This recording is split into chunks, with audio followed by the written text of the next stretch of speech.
Assalamualaikum warahmatullahi wabarakatuh. Jangan lupa untuk subscribe channel Nur Aini Atifah ya teman-teman. Thank you. Sebelum belajar jangan lupa membaca doa terlebih dahulu ya. Pada hari ini kita akan belajar mengenal norma, hak, dan kewajiban dalam kehidupan sosial masyarakat.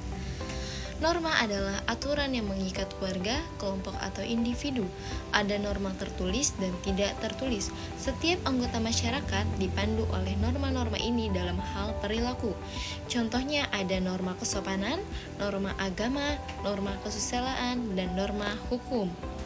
Yang pertama ada norma kesopanan, yaitu aturan tentang tata krama atau tingkah laku dalam masyarakat yang bersumber dari kehidupan sehari-hari. Contohnya, bagaimana cara kita untuk mengatur tata cara makan bersama di meja yang benar, bagaimana kita cara berpakaian yang sopan, lalu bagaimana kita cara berkata yang kasar atau yang halus, itu adalah norma kesopanan. Yang kedua ada norma agama, yaitu aturan yang menjadi pedoman bagi para pemeluk agama tertentu yang bersumber dari penafsiran atas kitab suci agama tersebut. Nah, di dalam norma agama itu ada anjuran, ada perintah, dan ada larangan. Contohnya, anjuran untuk lebih baik memberi daripada menerima, perintah untuk saling menyayangi semua ciptaan Tuhan, perintah untuk saling menghormati, dan yang lainnya.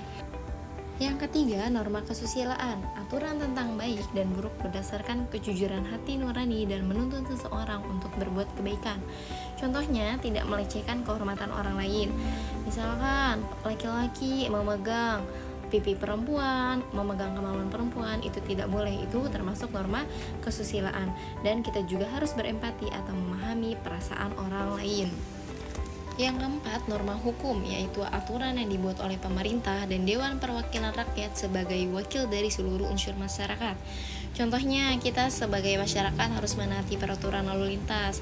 Kita dilarang untuk melakukan tindakan kejahatan seperti kayak bully di sekolah, terus ngata-ngatain temennya di sekolah, itu nggak boleh karena itu nanti ada hukumnya, dan termasuk mencuri serta yang lainnya.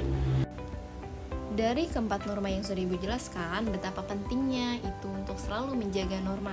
Yang pertama, menjaga ketertiban. Dengan menjaga ketertiban, menciptakan ketertiban dalam masyarakat sehingga itu tidak terjadi kekacauan. Yang kedua, menjaga keamanan, melindungi setiap individu dari tindakan yang merugikan.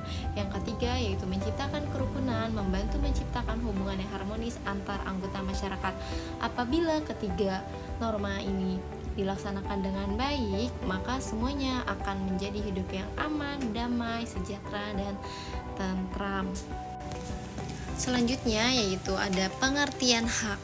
Hak yaitu adalah segala sesuatu yang harus dihormati oleh orang lain dan dianggap milik seseorang, atau hak adalah yang kita dapatkan ya setelah kita melaksanakan tanggung jawab atau kewajiban. Lalu apa itu pentingnya hak? Dengan menghormati hak orang lain, kita juga akan lebih menghargai dan menghormati mereka. Menuntut hak sendiri, memahami hak juga penting agar kita dapat memperjuangkan hak-hak kita ketika dilanggar. Lalu hak kita sebagai murid itu apa? Hak kita mendapatkan apa? Mendapatkan fasilitas, hak kita mendapatkan pelajaran. Terus hak kita itu apalagi di sekolah? Hak kita untuk mendapatkan tugas dari gurunya, dan yang lainnya. Lalu yang kedua ada pengertian kewajiban. Kewajiban yaitu segala sesuatu yang harus dipenuhi sebagai kewajiban terhadap bangsa, masyarakat, dan dirinya sendiri. Contohnya sebagai pelajar kita kewajibannya adalah belajar di sekolah dengan rajin, belajar di sekolah dengan tekun. Lalu kewajiban kita di rumah adalah misal membantu orang tua, merapikan tempat tidur kita setelah kita tidur. Lalu kewajiban kita membayar pajak dan kewajiban menjaga lingkungan kita di rumah. Berikutnya, apa sih itu pentingnya kewajiban bagi kita? Kewajiban itu menciptakan kehidupan yang harmonis. Dengan saling memahami dan menghormati hak dan kewajiban masing-masing, kita dapat hidup berdampingan dengan damai. Lalu yang kedua ada membangun masyarakat yang adil. Dengan menegakkan keadilan dan memberikan hak kepada setiap orang, kita dapat membangun masyarakat yang adil dan sejahtera. Nah, dari yang tadi sudah saya jelaskan, itu ada hubungan antara hak dan kewajiban. Bagaimana hubungannya?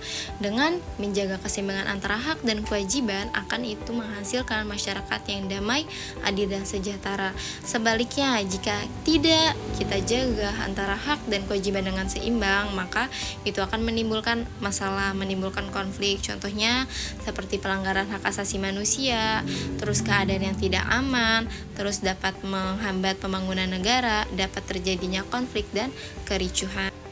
Nah, itu adalah materi yang sudah Ibu jelaskan. Kalian simak baik-baik pada saat pembelajaran di sekolah. Nanti akan kita evaluasi kembali. Setelah kalian simak, silakan kerjakan soal 5.